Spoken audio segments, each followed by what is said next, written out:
Okay. Yeah, put some music on for Elton Story. Da da da da da. Okay. We're going to again to start over for those who are watching us on videotape. I'm going to go through a scene and animate it. Give you guys the opportunity. I'll try to speak my thoughts as I go through it, and essentially you guys can watch, learn, take notes, whatever, and think, okay, oh, that's how you do it, or oh, that's how I'm supposed to do it when I start animating. And it'll also give you the opportunity to interrupt me and just say, why are you doing that, or what are you know, what the heck are you doing, and so on and so forth. Okay, I've got a section that I'd set aside for a freelance animator, and it's a short section of 3 scenes. And as I was posing it out, I thought, gee, this is going to be fun, and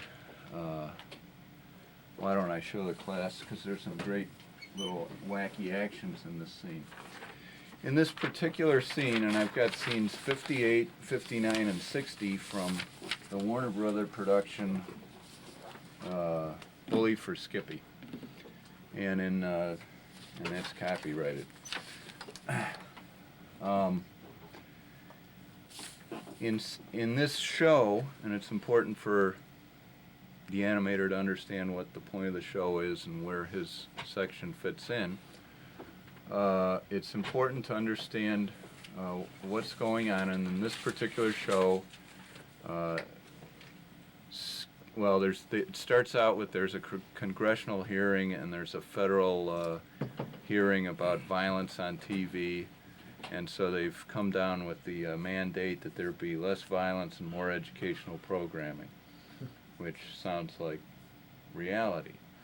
And actually this script, I think, was written in reaction to that. And of course the Animaniacs are there in the White House. You know, they've been called before the Senate subcommittee or whatever, and so they're basically feeling it's going to be the end of the world now. But of course Slappy, the curmudgeon that she is just sort of, you know, she's just going to keep on living and keep on doing what she wants to do. Well, now Skippy's getting picked on by a bully at school, and the school counselor is advising him to find non-violent solutions to his conflict problems. And so he's coming home every day getting beat up, and Slappy at this point is confronting Skippy and trying to figure out what's wrong. In the previous sequence, Skippy has started explaining that you know, this is what the counselor wants me to do. And so in this scene, I don't know if you can see this, Slappy holds up an ear horn and says, "Come again," you know, as Skippy's discussing it, and Skippy's answer in the next scene, scene 59, as he stands there, you know, matter-of-factly reciting what the teacher says. "Tomorrow she wants me to come to discuss non-aggressive solutions to my bully problem." Okay, and Slappy kind of lowers the ear horn. So in this one, the board panel, and we have only one board panel, Slappy grabs Skippy by the face and says, "You're not my nephew. You're one of those body-snatching pod people I'm always reading about in the checkout line." All right?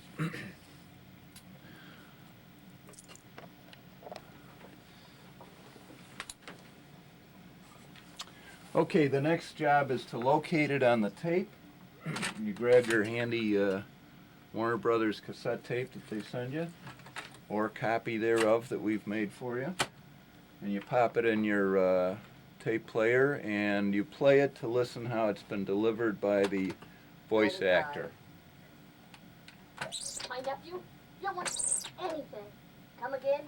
Tomorrow she wants me to come in to discuss non-aggressive solutions to my bully problem. You're not my nephew. You're one of those body snatching bard people I'm always reading about in the checkout line. Okay, so when I hear that, and I hope that came through on the tape, when I hear that, I detect a change in attitude in Slappy.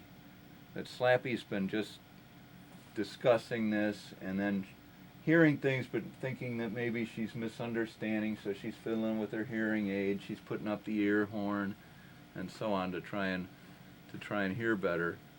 But at this point, this is going to be a fun scene because this is where she realizes there's something amiss here, and she's afraid that Skippy's been possessed.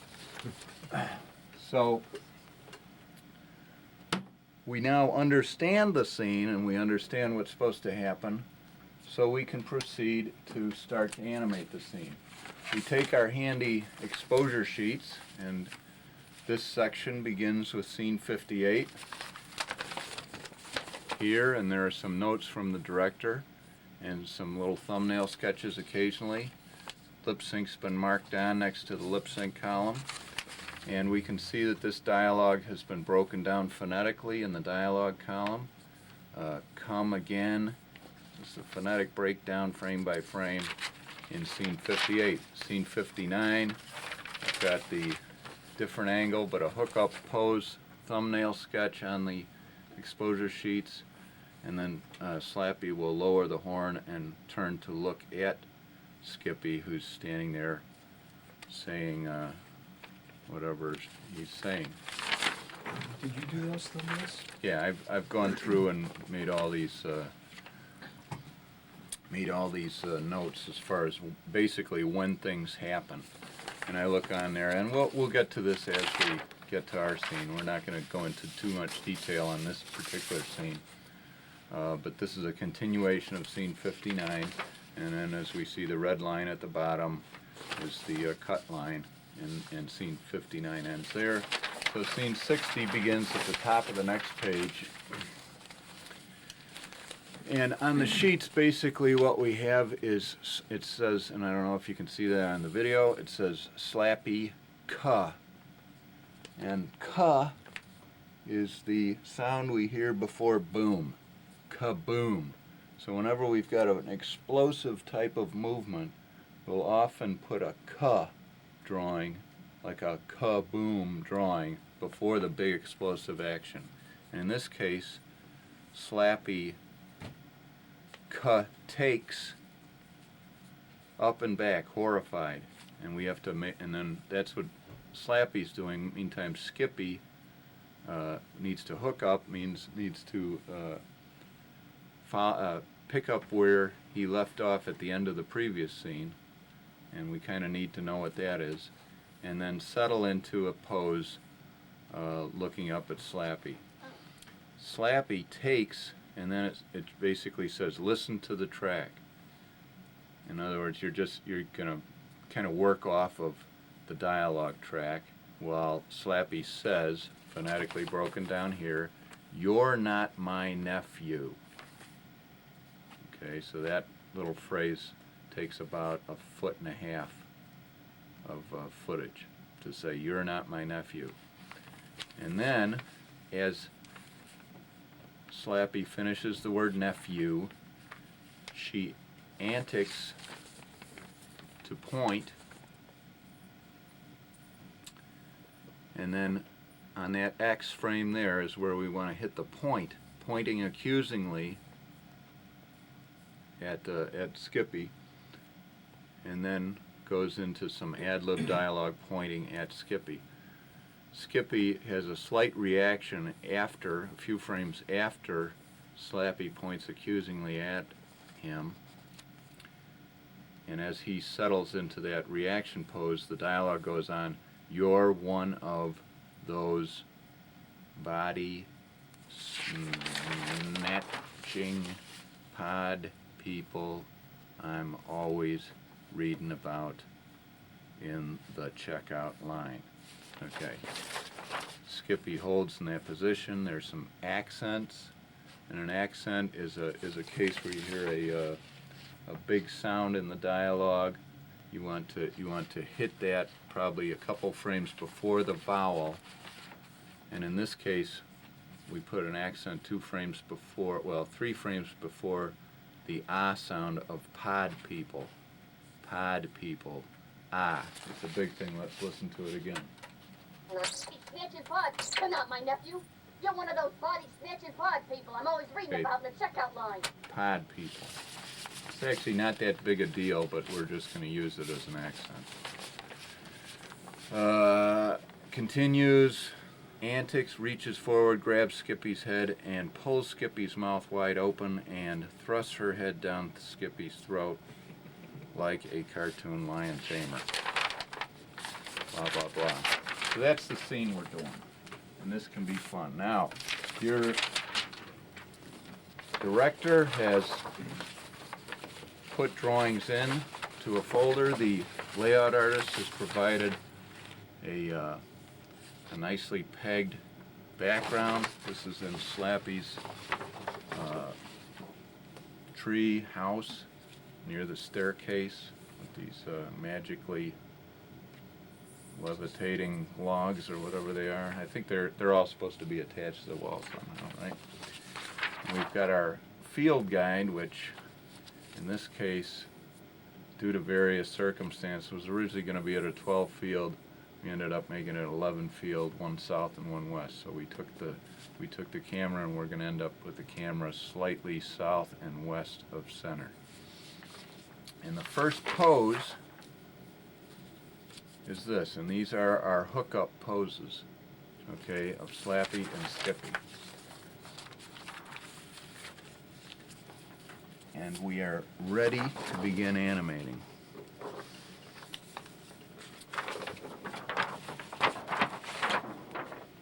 Our first thing is to, you know what, I'm going to use some of this now. First thing is to just, now if I was the lazy guy that I am, I would probably just take this to the Xerox machine. But we've got some nice drawing here, and this is this "ka" drawing that we're going to start with. This is the quick antic before Slappy explodes into her movement. Sad thing about this is, nice drawing, 2 frames. We're going to actually feel this drawing a little more than we'll actually see it. Can you do that?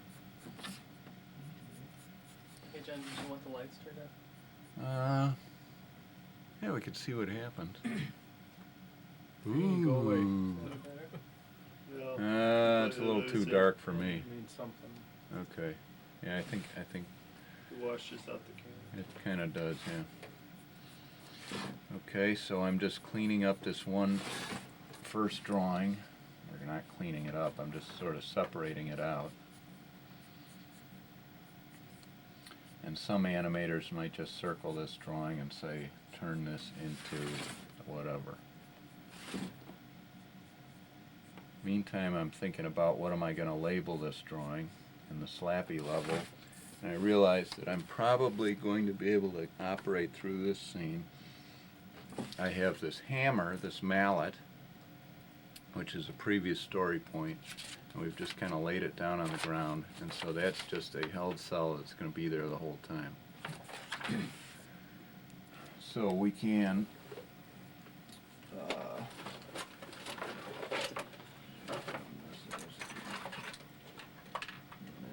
pencils, all right. No. We're going to, on the exposure sheet, Hey, we're John, going to put, yeah. what about the fact that the mallet almost appears like it's going to be completely lost with the new refielding and the teeth Yeah. cut off? Yeah, it's still very, and if you look at it, it's like it's just there. If people ask, if you notice, it's just kind of on the edge of field at this point. But unlike the TV safe, it won't appear at all. Yeah, it won't appear at all, but you know, whatever. The main action is definitely going to be in this area.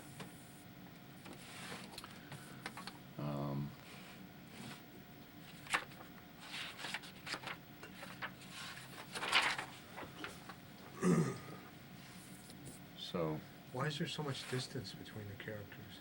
well, one problem with this scene was, and as I've already let Dave know, I started thinking, this is a scene where Slappy grabs Skippy and shakes him. And that comes 2 scenes down the pike. And so I was sort of setting it up for that with the idea that she was going to pull Skippy closer into center. So it's kind of my mistake as I started posing it. Rather than go back and redo the whole thing, I just thought, I'll just make it work by refielding. Well, what would you do if you had redone it? What would you have done? Just kept them closer and Put Skippy here. and Slappy wouldn't have reached out and pulled him. Just reached out. Well, we'll see what happens. It'll, but there is a fair distance between them. You actually need a little bit of distance anyway, because there's going to be all this pointing and accusation, and you don't want to be hitting Skippy in the nose when you point at him and all that sort of thing. But there is a fair bit of distance between them, and that can cause problems. I think it's going to work all right in this scene. And I know that the refielding is going to help that. As Dave pointed out, this hammer may or may not be detected. One thing about that, what do we know about the hammer from the previous scene? We know that the hammer's not been able to be seen for the last couple scenes. In this, we've got the hammer kind of laying down here, but as I had gone through previous scenes, Slappy had been holding the hammer mainly with her left hand, because she needed this hand free to pull the ear horn up. So I ended up having her holding it mainly with the left hand, and so it seemed more likely that she would just set it down maybe behind her a little bit rather than in the middle of the floor. I also like to keep, just as a matter of, animation has got plenty of problems, and as a matter of keeping things as simple as possible, I like to keep their foot area clear of obstacles if possible. There's so many times when you get carried away with your animation and you don't realize that you've got the feet standing in an impossible place. Like there might be a hole there, or there might be a stick or a rake or something. It's like whatever there is there, you end up getting checkers coming back to you and saying, hey, when I lay these drawings down, they don't work. It's going to be a reshoot. Fix this. And then you're like tearing your hair out, and so you just try and keep these things as simple as possible to avoid those sorts of problems.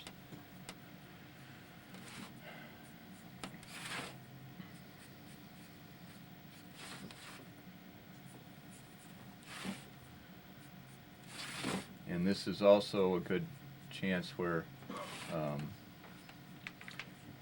you're as an animator, you're not bound to use these posed drawings. And I want to be real careful about saying that, because I just, it's like the director, i.e. me, draws them for a reason, and he draws them because he thinks they're going to be a good workable drawing. But the other thing about animation is that it's a system. It's a thing that gets passed on from department to department, from person to person, and every scene is probably going to have a minimum of 4 people work on it, and possibly more. So, and I think I've told you about like the second law of thermodynamics, whereby things in a system tend to break down as time goes on.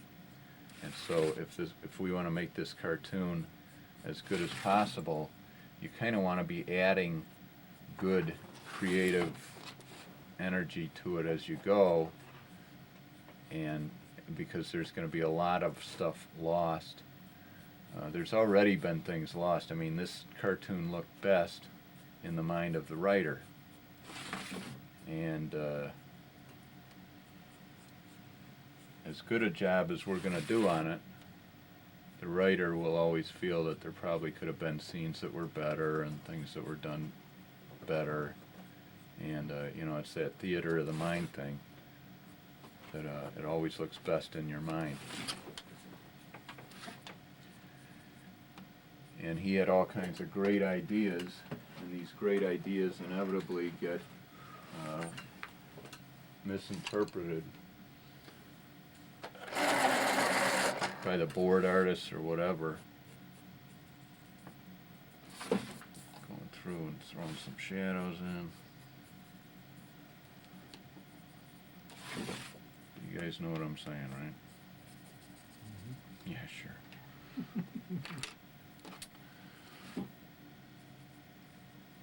Yeah, you always want to be trying to make it better if you can. Now, again, I caution you on that. I don't want. It's very important for you not to, like, try and add gags, or try and add things that aren't in the board. I mean, basically, you want to add things that are going to keep this, you know, the point of it. These are not just a bunch of drawings. This is a story. And what you want to add are things that are going to help tell the story better. So I often get these certain artists coming with new, you know, what if we did this here? And it's like, well, that's a funny little idea, but it has nothing to do with the story. When I talk about, like, improving a drawing, I might be talking about, you know, maybe doing something to enhance the pose, or enhance, you know, the shape. Like these flower petals were sort of drawn haphazardly on here. Gee, you really can't see that, can you? Well, it refocuses according to the light source. Now, is that, he told me that when, boy, I got dirty hands, don't I? Yeah, I think he's got it on manual focus. I think it's just this bright light. Wonder if there's a light adjustment on there. Do you think there is, Vince? Oh. Okay. Now I'm going to call this Q1, and because Q's the second letter of squirrel, and S's tend to look like 5s, so I always try to avoid using S's to label my things. So I'm going to put Q1, and I'm going to I've got HC1 here, which is going to be this hammer, HC standing for held cell, and I'm going to put Q1 on the 3rd level right now. And usually what I like to do when I start animating is just sort of get the first drawings done, and we're going to call this Q1, and then the assistant's going to put all those things in there. Okay, and for instance, I think I'm still happy to keep this hammer kind of away, and we'll probably be able to reuse this cell in a later scene. How many poses do you get from the director then? Well, it's as many as the director thought he wanted, definite poses he wanted to see. There really isn't. There could be like 12 poses for whatever you're doing. There could be 30. There could be 5. Right. Now this scene is about, that's right. You know, again, this scene is 8 feet 2 frames long. And How many poses do you get for that? and I happen to get, I got this one that sort of shows the setup, the initial setup. I got this one as the gasp reaction. We'll kind of go through those. The gasp reaction and a slight change in facial attitude from Skippy.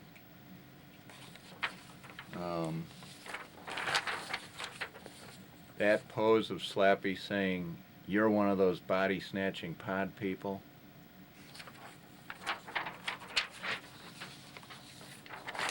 And then this is just sort of how I want her to get over towards Skippy when she goes to grab his mouth and look in it. Is it kind of like a march, or? Well, you'll see what it is. She's actually sort of pivoting on the ball of this foot, and you'll see what's happening. I mean, I don't mean it to be anything particularly other than her getting over there. One step. Yeah, it's just a one-step swing over, and then she ends up like this, grabbing Skippy by the mouth, and then going down Skippy's throat. All right.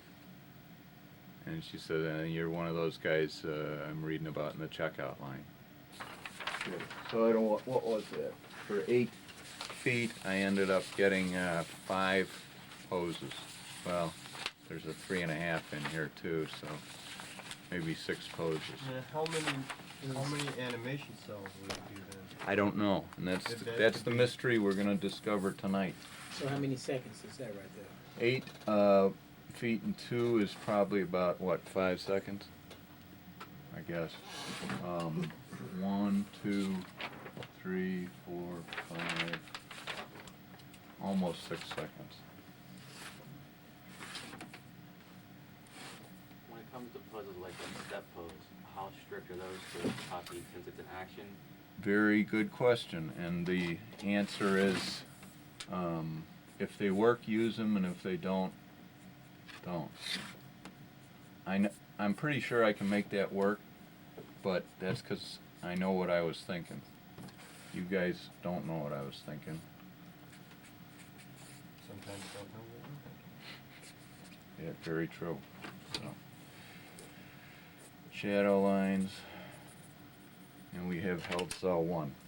I'm not going to worry about this hammer. I just know that I've got 1 column completed for this entire scene. Has anybody got a straight edge? I'll just use the spot. I like to use a ruler. Ever since I was an animation fix-up artist, I've tried to make a point of making neat exposure sheets. When I found out how messy exposure sheets ended up getting misinterpreted and ended up causing problems down the road. What's a fix-up artist? Is that just a term you just... At Hanna-Barbera, we had 280 people working there. Okay. We had 50 animators and 50 assistants and 100 cell painters. And they needed to get a half-hour animated every week. And in order to do that, they couldn't have animators sort of fixing up these little silly problems. So they hired fix-up artists. Now, the complaint was that certain artists, and this was something that the fix-up artists sort of had to keep track of, like for instance, some of you guys today have had scenes returned say they're missing cells. You know, well, you got paid for the footage, so you should do the cells. But,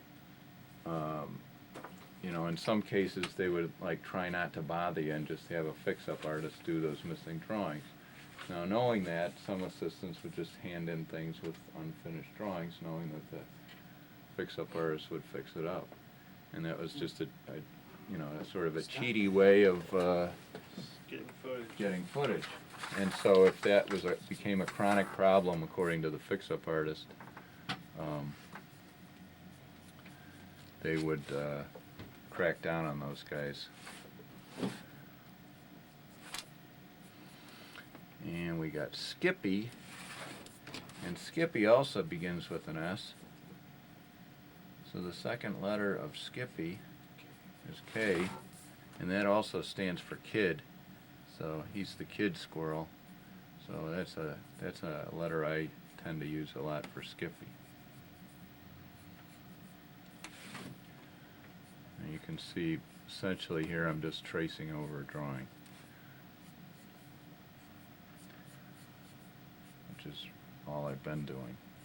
And really for the animator, you might say, well, where's the creativity come in? And the skill that the animator brings to the party is executing the movement, getting it from pose to pose, or continuing the actions that are going on And so I really haven't begun to do that at all yet.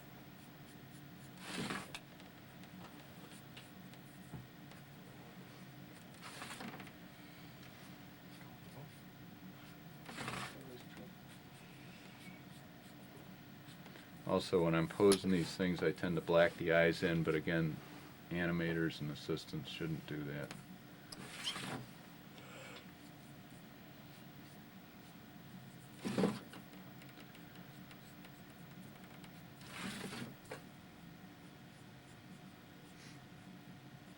Is it always the case the director does poses everywhere, or is that just how you work?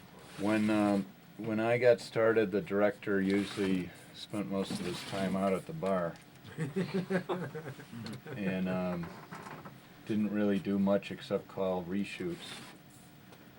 And that was the nature of animation of shows such as Mork and Mindy in the Army, Laverne and Shirley, you know. There's Laverne and Shirley in the Army, wasn't it? So, Laverne and Shirley in the Army, I mean, that's right. See, it's all a blur to me now. You know, I mean, these shows were so bad that nobody, you know, oh gosh, we did one, the Dukes of Hazzard cartoon show. That was the worst cartoon I've ever seen in my life. And again, I'm glad this is all on tape. So, all right, so we've got K1. And K1 isn't going to do much for some time, but K1 will go on that middle column. Right there. Why? The held cell, well, it's not going to move as much.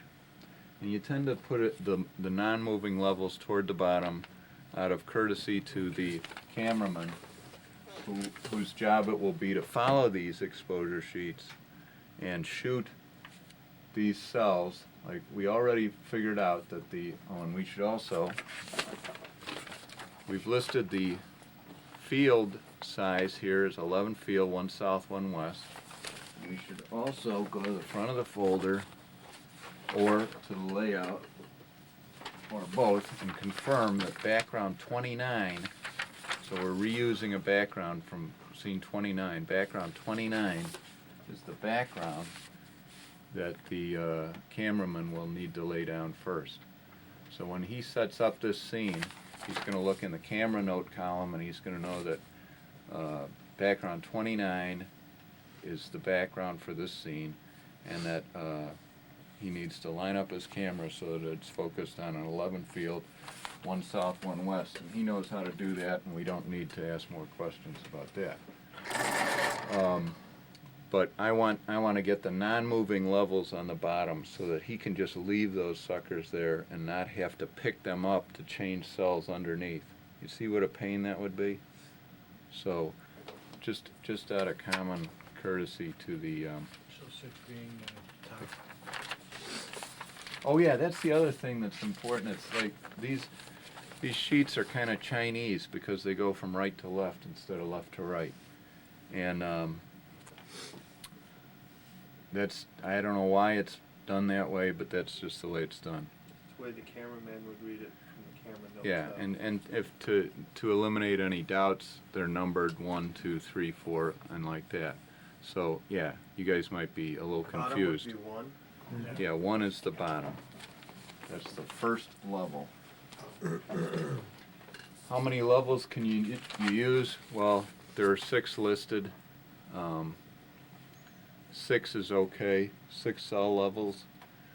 Beyond that, every level adds a certain yellowing effect to the scene, or browning, because there is actually a little bit of color in each cell, so that scenes tend to get a little darker and darker with every cell level you put in. So you kind of want to operate with as few as possible. It's not very often that you would come up with 6 levels though, is it? Well, you'd be surprised, especially in the Smurfs. Like how many blue people do you want running around? All right. Let's work on Slappy. Slappy is the main thing operating here. And what she's doing is sort of jumping up and back from where she was. She's keeping this one foot on the ground. Now, before I clean this up, and I don't know what to label this yet,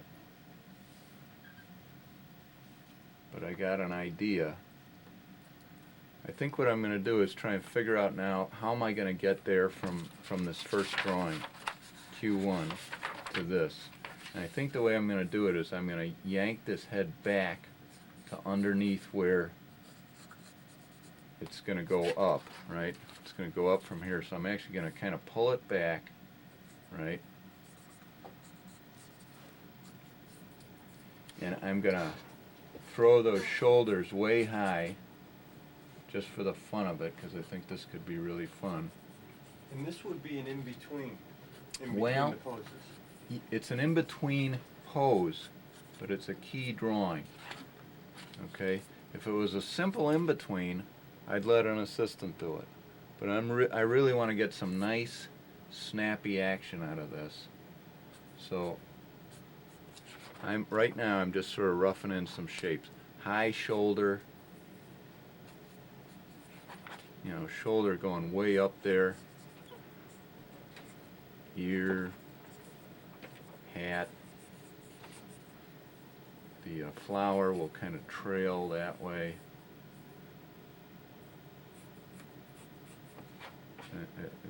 In that direction, then I'm going to have the stem actually kind of snapping back the other direction.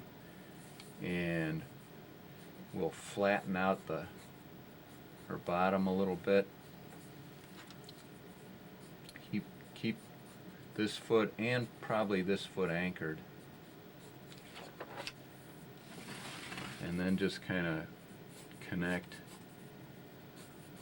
with the in-between with some very simple lines.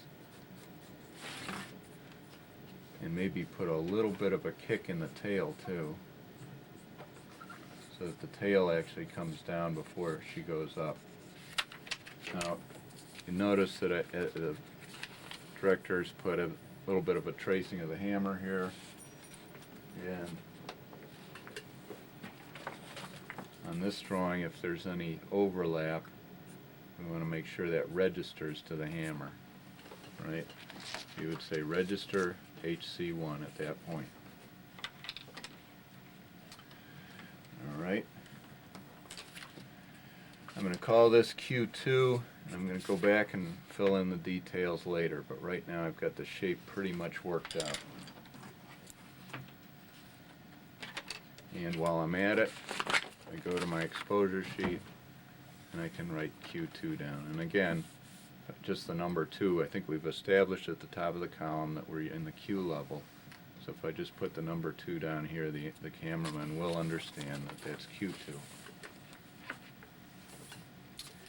And now we want to get as much mileage out of this as we can, and unfortunately the way it's timed out, there ain't much mileage we're going to get out of it. Because if we call this Q3, It's a really quick movement, right? yeah, she basically, well, that's probably why I've written the notes here. She takes up and back horrified, listen to track, and then she points between sentences. You're not my nephew. So basically, okay, we will get some mileage out of this, so this is good.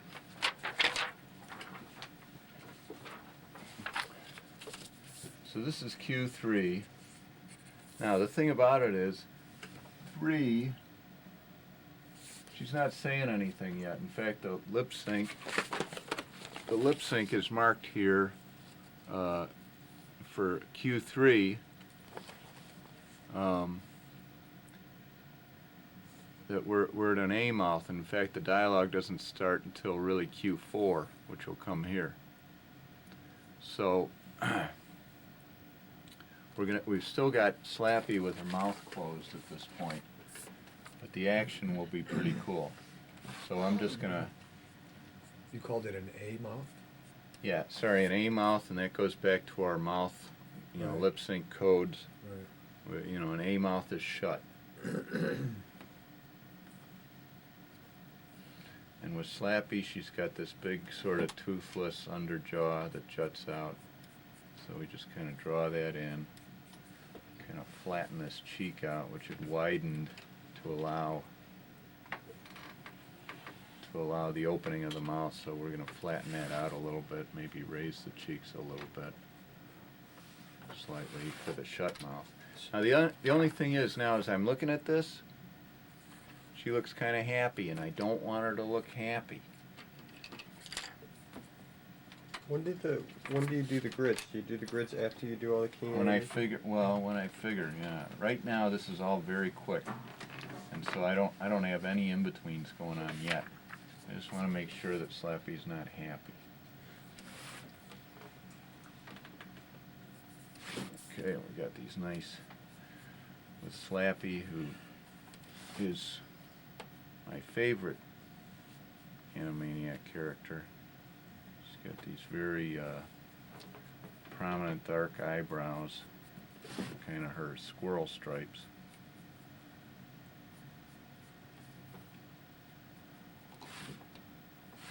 And she's got the nice thick eyelashes, and you know, as the animator, you're going to want to make sure that your assistant is going to follow through with the idea of nice thick lines on the eyelashes, because that's going to help bring out the soul of the character, and so on and so forth. Is that the animation's designed to make it a real hard stop on the action? And then I would assume that you would have made that next drawing past the second pose you made. Okay. I'll show you what I'm going to do. This might, unfortunately, I don't draw it too quickly, but I'll show you what I'm going to do. She's talking.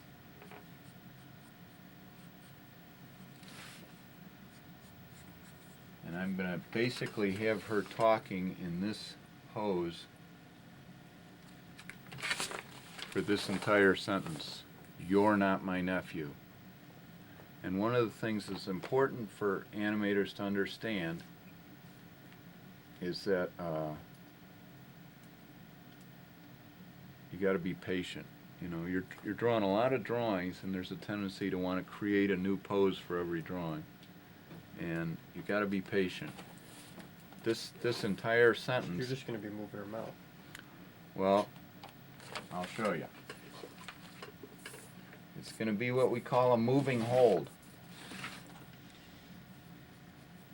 And in fact, and one thing to keep in mind also, I'm getting paid as an animator, I'm getting paid 28 bucks a foot for this. If I was working on Space Jam, I'd be getting 650 bucks a foot.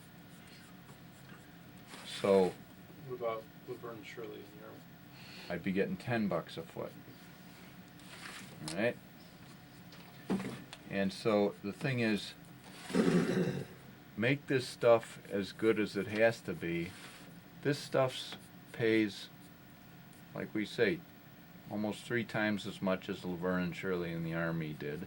So we expect the animation to be about 3 times as good. So you're drawing with your right hand. Pardon? Oh, with the right hand also.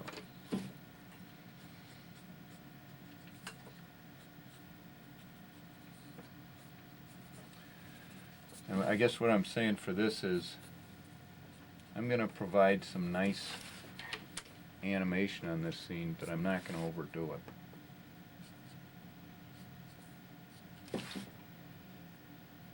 Because all my assistants have been telling me that it's too hard to make quota. Actually, they haven't been telling me that, but I know it's true.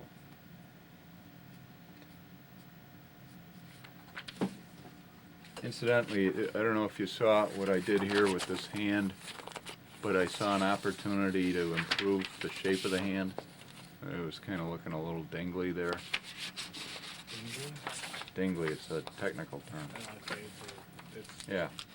That's what I director's am. term, right? Right, right. You find that in the animation encyclopedia. Well, maybe not. So, you know, you take the chance to, and I think that knee's a little long there maybe, so I've shortened the knee slightly. And I'm raising the foot up.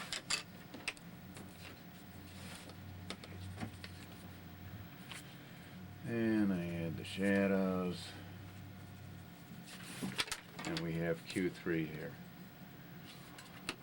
I'm thinking down the line now,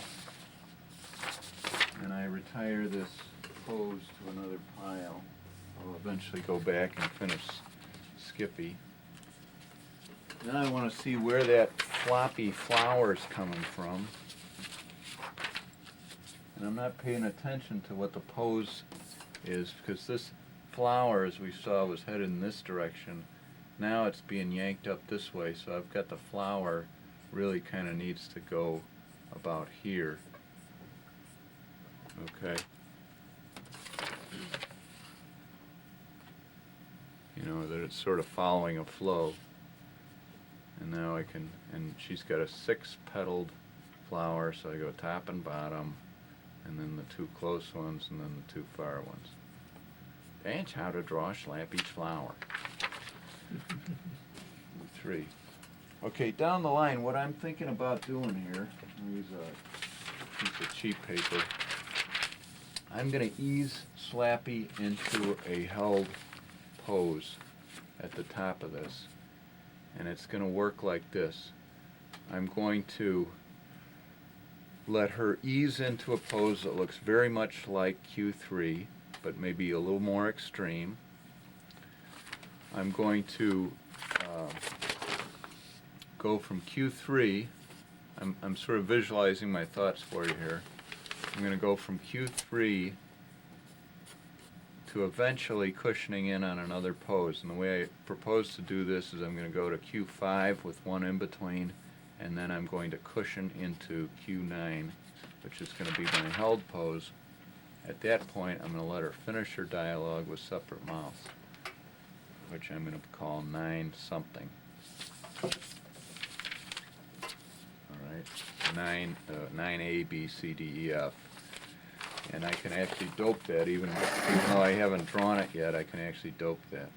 4, 5, 6, 7, 8, 9. Q9 we're going to hold at the point when she gets to the I of my nephew. And then we're going to put separate mouths on, and the lip sync is already noted over here, so I'm going to put a 9D, a 9B, another 9D, a G, a B, a 9F, which will be held for 4 frames. Those are drawings of mouths, right? Those are all just mouth. We're actually going to be head drawings. Although now I'm noticing that at that point, Slappy's supposed to be anticing to point.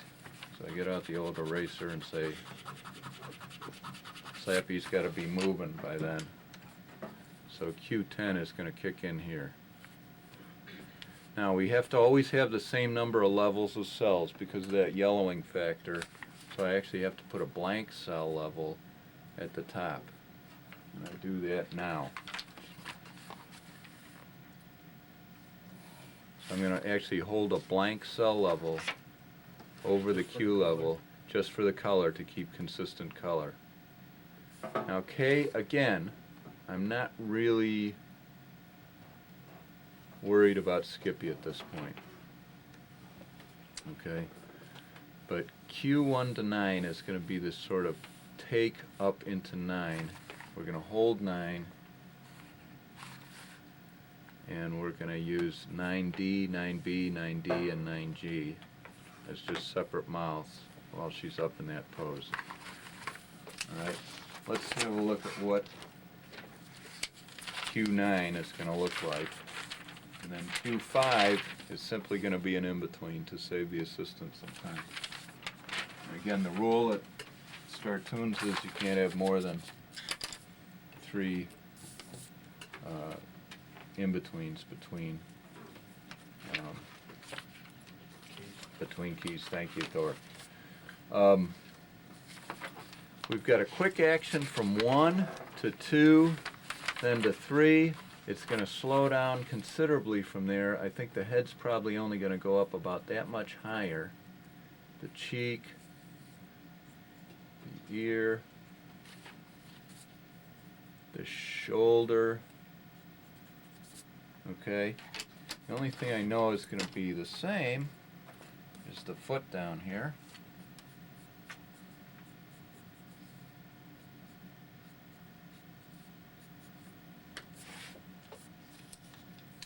And then this is probably going to have to sort of stretch up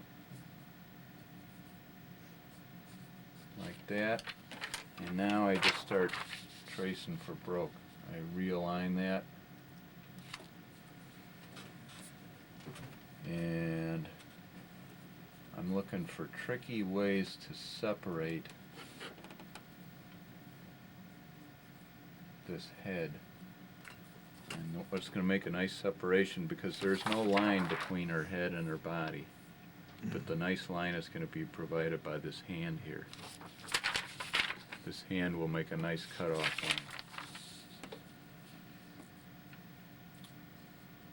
line. And is it just for aesthetics that you want to separate the head, or is it because the... It's to save work. If this is Disney, I keep animating full animation. Really? Sure. It's just to save a little bit of effort. We got to get this stuff done fast. I want you guys making money. I want you guys getting excited about this. So wherever I can. Plus, I want to make some money. I'm getting paid by footage. I don't want to have to draw a whole body if I can get by with a separate, a separate head and a held body.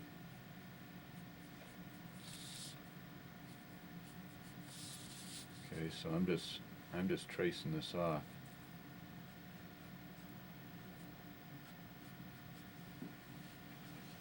So that hand, that arm and hand isn't going to move at all, pretty much. It's just she's going to move up in that Yeah, position. she's going to float up, and that's what a moving hold is all about.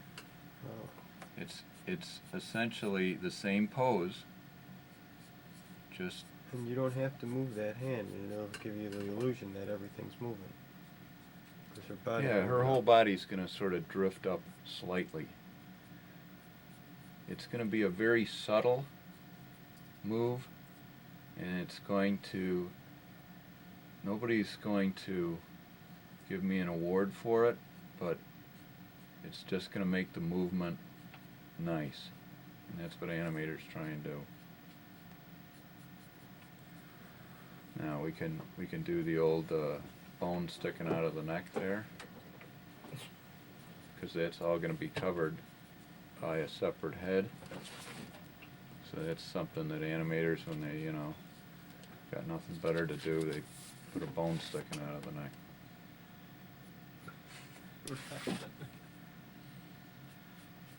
I'm going to bring that knee up a little bit, and the foot up ever so slightly.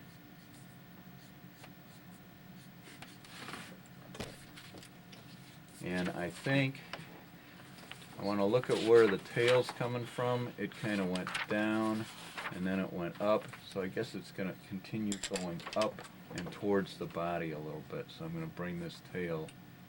Now I'm looking at this, and I say, this is a little too close to the elbow. So again, get it away from there if I can. And then I can just sort of trace that tail off. What the hey? Make it look nice. Again, this stripe here now is coming too close to the body, so I'll just sort of throw it away from there a little bit to make it look nicer. You guys know what tangents are? Can somebody explain what a tangent is? A couple lines needed, like ending points. Right. You know, that's not the actual dictionary Well, term. yeah, but that's good enough for us. You know, it's like when you get one line like this and a line like that, there's the tangent, right? And if you get a shape like that that's got a corner on it, and another shape like that, well, you've created a tangent where they're touching, right? So, You don't have those? well, you try to avoid them because they demand your attention. They're just visually too interesting. Oh, okay.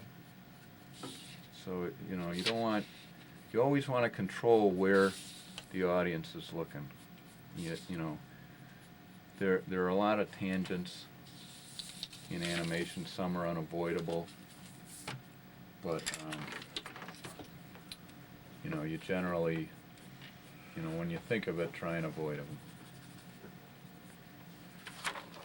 Okay, we got this shade, we got this here and that shading, and I'm not too worried about making the shading perfect because it's, you know, it's going to be worked out by the assistant, and then the in-betweens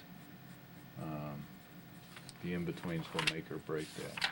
We have Q9. Again, I'm going to come back and do a Q5 eventually. I'm going to take 1 and 2 and just sort of put them aside for now.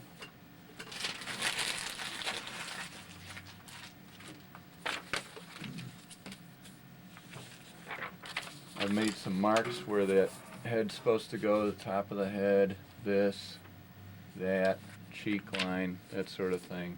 The hat's probably going to be up here about-ish. And now I'm going to get a ridge line that's going to go on that white area. We're looking, what we're cutting off here is her big white cheeks connected to her white body.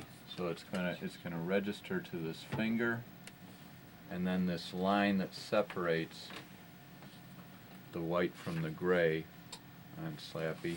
There's also the shoulder that's going to cut in front of the cheek. So those are all ridge lines, and we're going to register to Q9.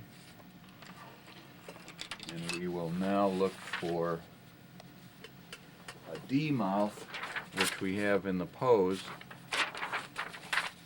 So we can actually sort of line this up with the D mouth from the pose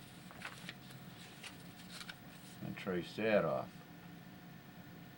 Any questions so far? A lot of tracing going on.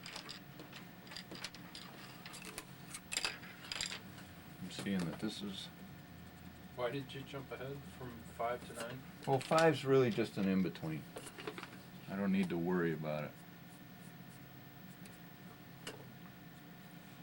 I'll go back when I you know, I get a little bit of a creative block or something, and just do that to reassure myself that I've gotten something done. You actually have to know the characters pretty well before you go and animate them, don't you? I mean, Well, you're just depending on what poses the director gives you. see, here's the thing, and you know, I don't pose stuff out for Dave Pryor, because he knows the characters, and he's enough of an experienced animator that he can figure out some good stuff on his own. But for our beginning trainee animators, I'm going to be posing stuff. The way StarToons made its mark in the industry was essentially with animators who, once they were at a point of proficiency, we just turn them loose and say, here, pose your own stuff.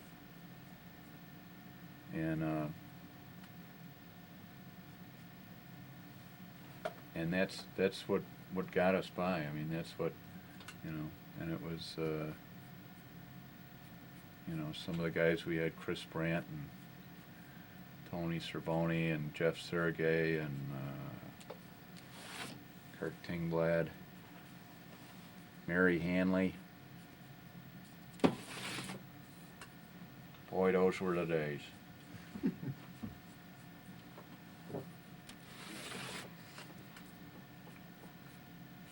And we're developing a whole new crop of those right now. You guys are it.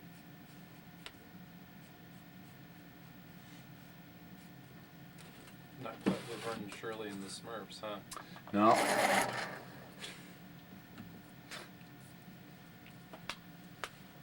And again, I'm not gonna do this flower yet. Now if I lay that over, So I lay that over Q9 there, we can see that the bone is covered up in her neck, and that fits on real nicely. And this is 9D. Right? That's a G mouth. That's a D mouth, a wide open mouth. 9D. We are also going to need, according to our exposure sheets, a 9B and a 9G.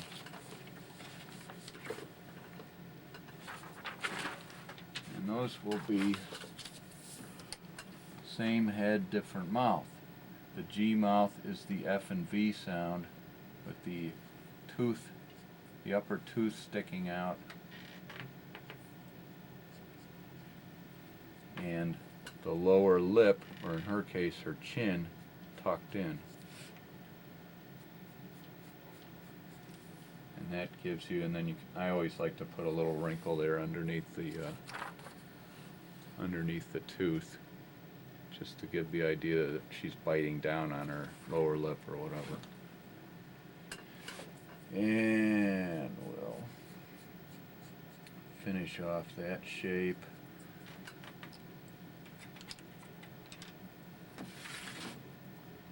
Finish off the cheek, which is rising up ever so slightly.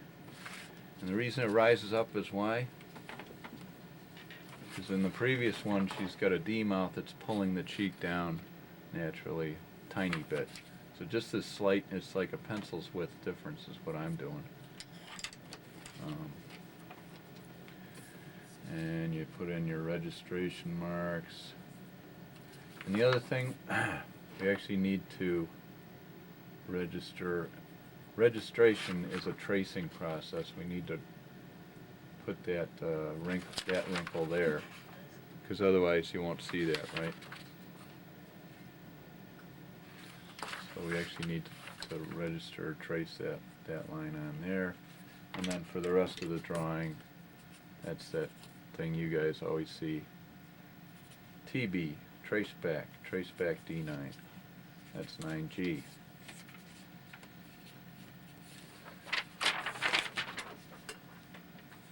And 9B is the other thing. And normally I'd put an in-between between B and D and ask for the assistant to do C, but in this case we actually just don't need a C. So this will be our B mouth. Put a little tongue in there. Yes. And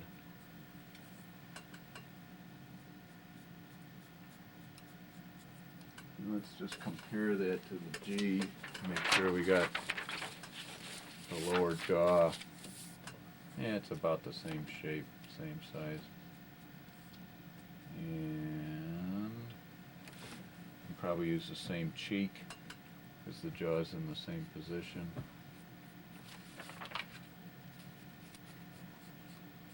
And again, TB D9, or 9D, and that is our 9B.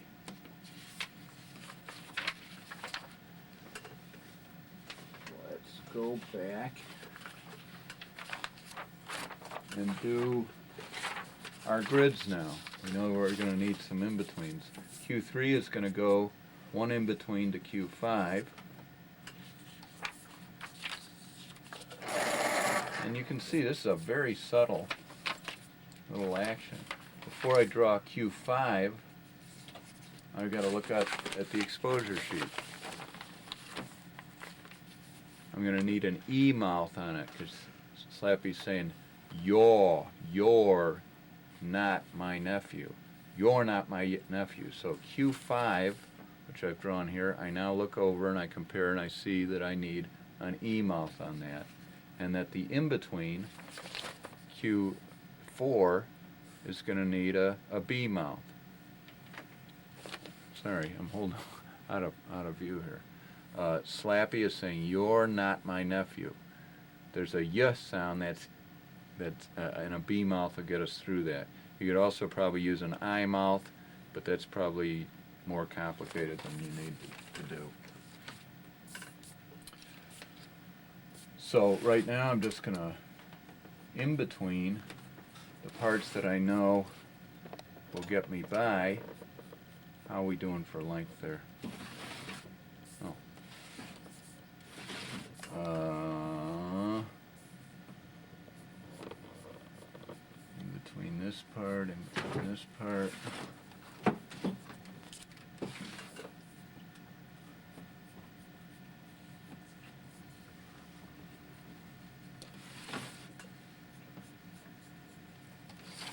Another thing I'll often do is say TB feet, you know, I'll trace back feet, because you can see I've done a real messy job here, and some assistant's gonna say, well, that's how you wanted it. And So something as simple as an in-between between that and Q9, I mean, like right there, I mean, an in-betweener can do that one. yeah, but he shouldn't have to. Well, he's gonna have to anyways, because he's gonna have to clean it up. That's true. That's true. That's easier than doing your own in between. Yeah, it is.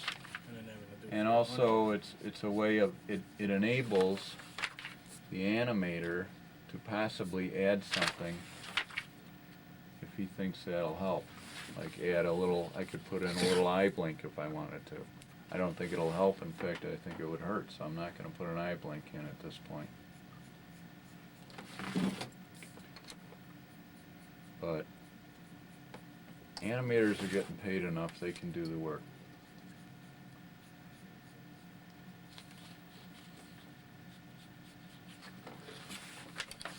You could also do something tricky with the fingers on this. You could put like a little twiddle in there. You know, you could straighten these fingers out on this, which wouldn't be an in-between, but it's something I can do as an animator just to give an extra little thing going on with the fingers. Okay, see that? Isn't she supposed to be pointing at one point? She's got, don't, see, you're impatient. Don't be impatient. She's No, I not was gonna just be wondering where that pointing. came into. That comes in if, just to answer the question. She won't be pointing. Her first pointing drawing will be, I've gone ahead and numbered now, she's gonna be doing an antic from 10 to 13, and there's gonna be a very quick accent indicated by the X here, that's a sudden movement, a quick point on number 14, and then that'll sort of be settling. And we're only on 5. No, the And point in itself is the accent? yeah, the big action. Okay. Whatever any big action is an accent.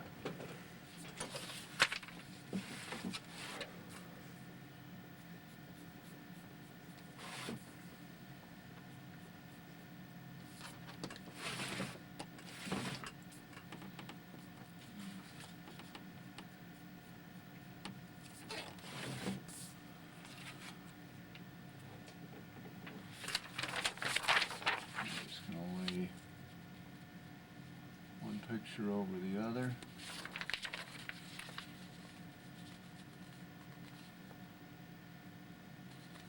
Line up the parts just like an in-betweener. I'm not totally convinced. I want to put in a little bit more here so I make sure I'm not getting out of line. Put that. Oh, the other thing is, I forgot about the flower. Remember the flower? So where's that sucker going? Let's just quickly finish that action before we move on. Flower, we're going to get up to a nice position like this, I think. Okay. That'll be nice.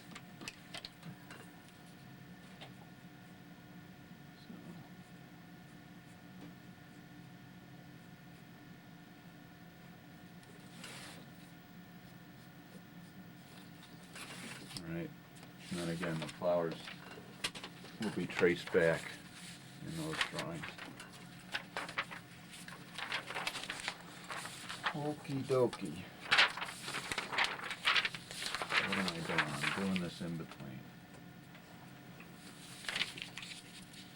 I've got the nose, I've got the top of the hat, I got the cheek, got all those lined up.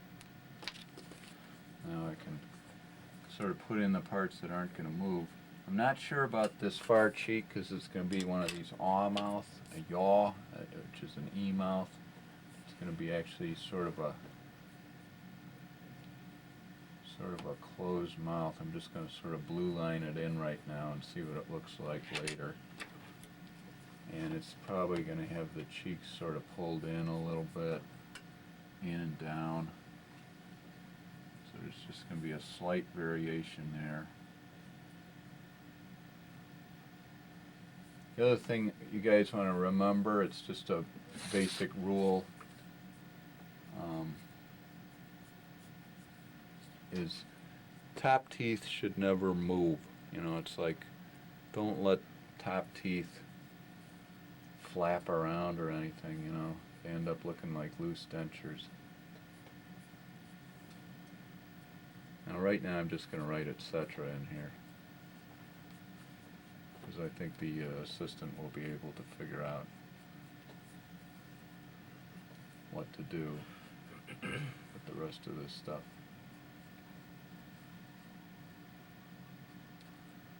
Okay. The flower, I might actually put a little bit of a back kick on it, because it was going this way, and then it's going to come back up this way, so I'm going to put a little bit of a back kick on it.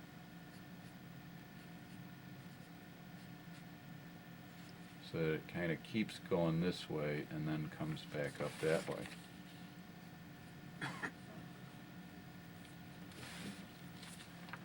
Now I can look at this drawing by itself and try and figure out that E mouth. One thing, I don't want this corner so pronounced, this corner of the mouth above the tooth. Because again, with an E mouth, you've got, you know, that's a D mouth. And with an E mouth, you just sort of take the same width, but you kind of pull the corners in, so it's more of the aw sound. And so with Slappy, she's got this cleft palate thing happening.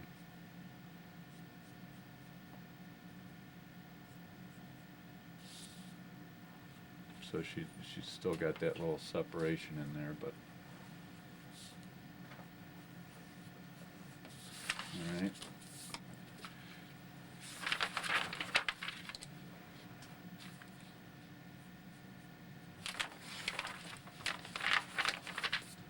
And we can do the same little wiggly thing with the fingers on this hand. Sort of give our own little finger action. And that makes this a little bit more complicated than a straight in-between. Okay, I will notify the assistant in this method that this is how I'm defining an E mouth. Alright, just by saying that's an E mouth. On this grid, this is an A mouth, of course, and on Q4 the lip sync is going to be what we decided was a B mouth. This is an E mouth, and we're going to be settling into Q9 plus 9D according to the sheets. And the lip sync for 6, 7, and 8 needs to be a B, D, A. B, D, and A. Now sometimes I'll look at this as an animator and say, is the assistant going to do a nice A mouth in between when he's going between D and D? He's going to be doing a B mouth on 6, then he's going to have to pop wide open to a D mouth, and then he's going to have to go to an A mouth between the two D mouths. Q7 is a D mouth, Q9 and 9D is a D mouth. So sometimes I'll fake it for the assistant and give him some bad information, which ends up making better assisting. I might put like 9A instead of 9D, because that'll make it easier for the assistant. But then you might end up with a bad D mouth. So, you know, you just try and try and think of problems that may happen. You know, a lot of the problems I foresee in assistants are problems I had when I was an assistant, so I just try and do things that will head off those problems.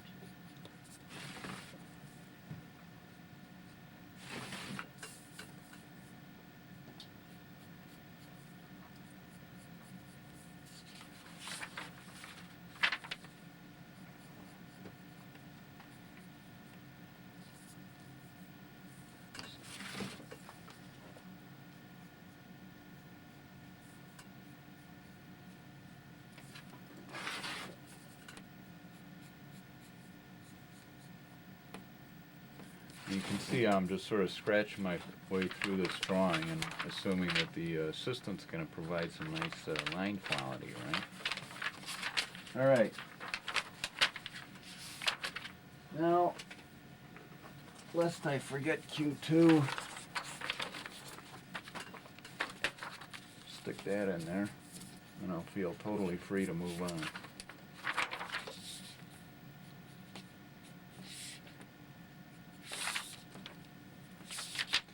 Nice high shoulder.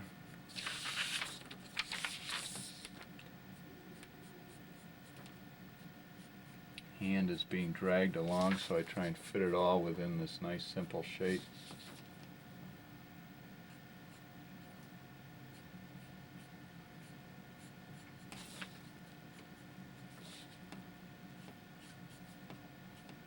Slappy's jaw, the grimace.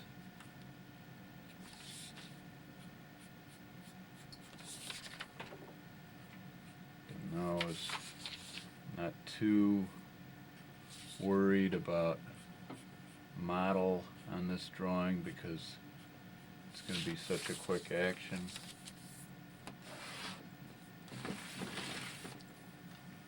But of course, if you guys draw something off model, I'm going to stomp on it.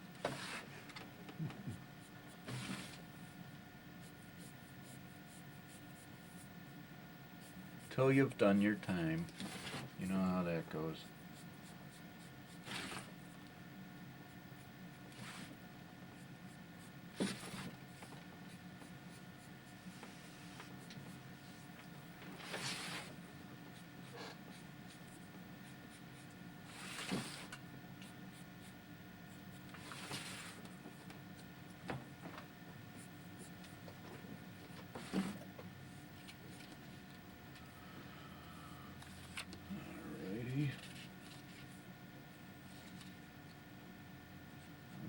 It's almost 9 o'clock.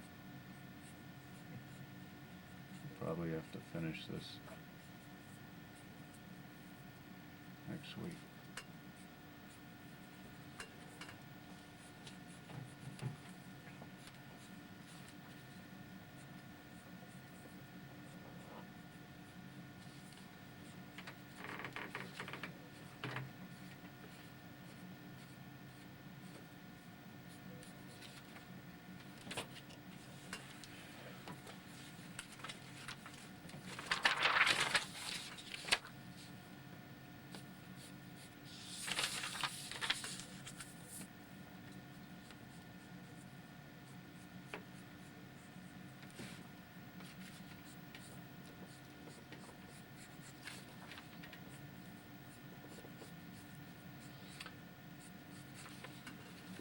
Right.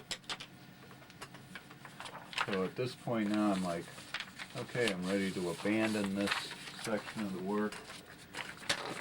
Just as I'm ready to abandon it, I give it a quick flip. Make sure it kind of is doing what I want it to do. I notice on this drawing I forgot to finish her cheek behind her shoulder there.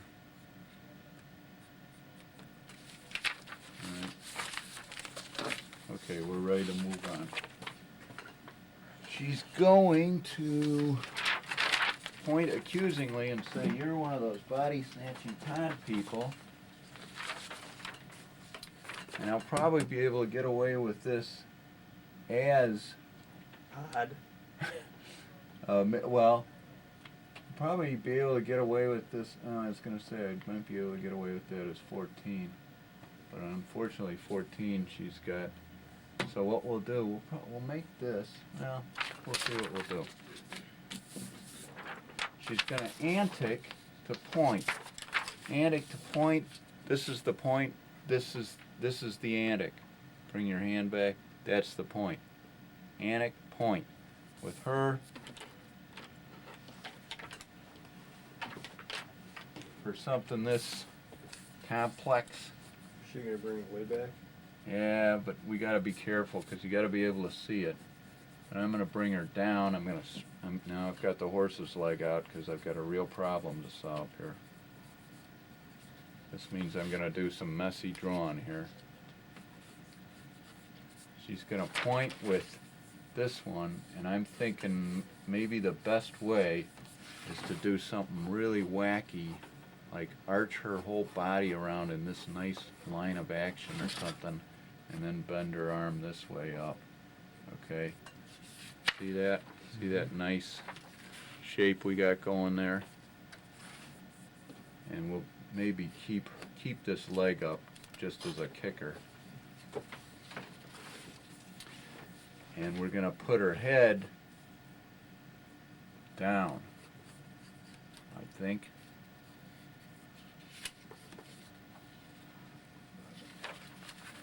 So that this will be her antic. And then will it come back up when she stretches out her arm and then Boy, and watch. then her head come back down? Watch what we do. This will be great.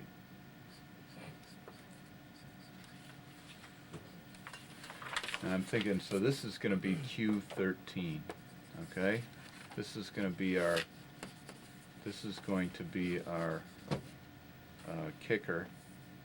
And 13 is going to have a B mouth, so I'll just make a quick note of that, probably not draw it.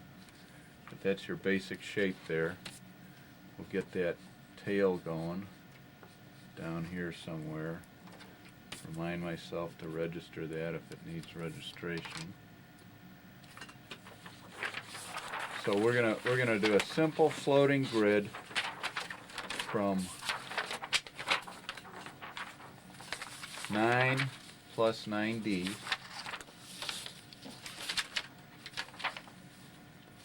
Q9 plus 9D, and we'll just make nice evenly spaced to Q13 to give it kind of a nice even wacky sort of a thing. And we're going to try and get into this in a real wacky sort of a way. Let's get rid of this now, we don't need it. We're going to overshoot the point, and how much can we overshoot it? Now we got to look at Skippy. There's Skippy. We don't want to poke Skippy in the eye. But we're going to overshoot this point by a fair bit, maybe this far, and put the hand right here. And kind of put this other hand back here somewhere. And then, gosh, what are we going to do here? Put this head up a little bit, maybe? That doesn't work. See, now I'm flipping back and forth and it's not working. Do you see how that's not working? What if the head goes out this way?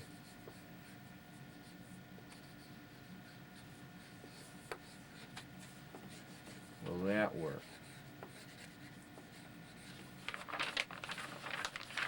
That works a little better.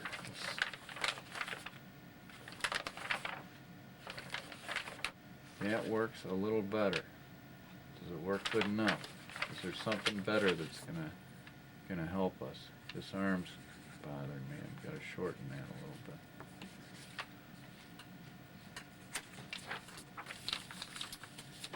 Trouble with Slappy Squirrel, the way she's designed. I mean, this is her basic stance. Remember what we talked about last week? Positive and negative poses. She's in a perpetual negative pose. Alright? She's hunched over. She doesn't even look right if you put her back this way. It's like that's not Slappy. You know, if Slappy's standing there all happy and chest out and everything, it's like she's old. She was pretty hot when she was young, wasn't she? She was pretty hot. Now she used to run around. We're gonna have a sequence where she's running around. In fact, it's just before this sequence. Listen to this. Hey, bully beat me up after school again. You mean the kid with no forehead? Yeah, I do. Not to worry, Skippy. I've got just the thing to solve your problem. Ah, here we are. My trusty Acme mallet. Once used in Whack Whack Whappy Slappy, 1944, directed by Stubby Winker. Here's a clip. What a schmutz. See, so now we're doing an old 1930s clip of her, and she's running around in her young, positive posture. Okay, but right now she's a bent-over, bitter old woman. So we need to always treat her as such. So I'm searching for the right way to. We want to overshoot that hand. Maybe this needs to go up and out.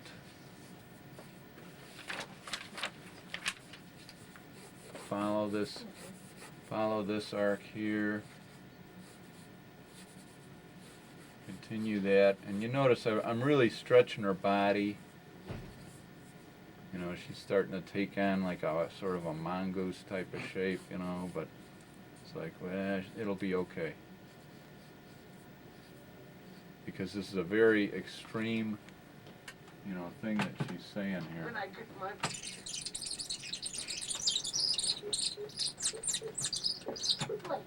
Wait, my hearing aid must be on the blink. My guidance counselor says violence never solved anything. Come again? Tomorrow she wants me to come in to discuss non-aggressive solutions to my bully problem. You're not my nephew. You're one of those body snatching pod people I'm always reading about in the checkout line. Okay. So she's pretty. So I think we can kind of use that cartoon energy to stretch her body out a little bit here. And I think it'll work.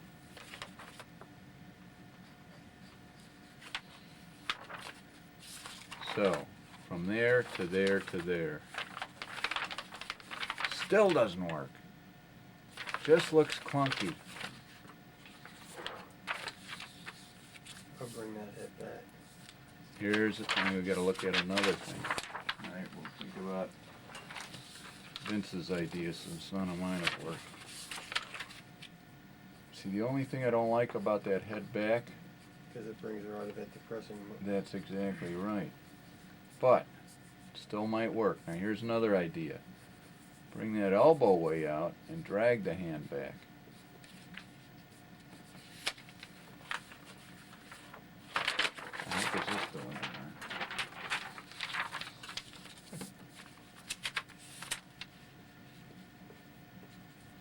Okay guys. That kind of works, doesn't it? You guys are like, whatever. But So you're not going to use the extended point then? I still could, but then I'd have to figure out that problem again. I think what I'm doing with this drawing is I'm delaying solution of the problem. But Help him think it's about going to it. work. So I'm not going to overthink it. For $650 a foot, I'll overthink it. You know what I mean? Not for $28 a foot.